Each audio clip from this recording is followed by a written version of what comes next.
Have you ever seen a simple hand fan and thought it's just used to cool air? Well, what if I told you that this simple object carries centuries of culture, art, and tradition within it?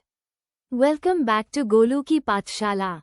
Today, we are going to explore Chapter 3 Winds of Change from Class 9 English, where we discover how traditional Indian hand fans, also known as pankhas, tell stories of heritage, craftsmanship, and transformation over time.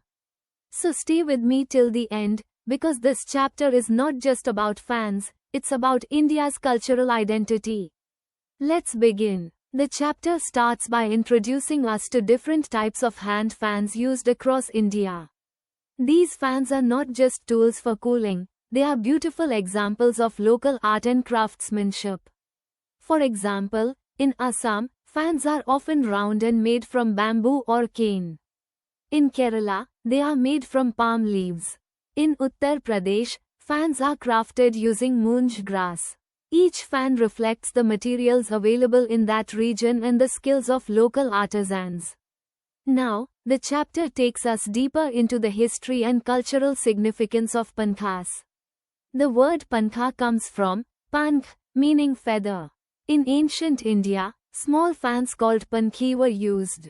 Evidence of these fans can even be seen in Ajanta cave paintings, which date back to the 2nd century CE. Back then, pankhas were not just for comfort. They were used in temples to fan deities, in royal courts to fan kings, and were considered symbols of status and elegance. Over time, these fans became part of trade and cultural exchange, spreading across regions. Now let's explore some unique regional varieties. Rajasthan, known for applique and zardozi work, decorated with gold thread, silk, and satin. Temple fans made of engraved brass are also popular. Gujarat, famous for mirror work fans. Some are decorated with colorful beads. Leather fans with embroidery are also made here. West Bengal, known for solar hand fans, made from a soft, white plant material. These fans are lightweight and used regularly in homes. Odisha and Bihar, large palm leaf fans and bamboo fans. Strong, colorful, and durable. These variations show how each region adds its own identity to the same object. The chapter highlights that pankhas are made using materials like bamboo, cane, palm leaves, silk, brass, grass. Artisans use geometric patterns, embroidery, and vibrant colors to create beautiful designs.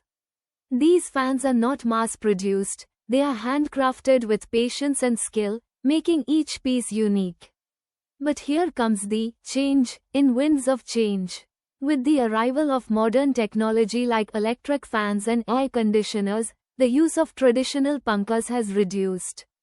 Today, many of these fans are used only as decorative items, cultural symbols. This shift has affected the livelihood of artisans, as demand has decreased. However, the chapter also talks about hope and revival.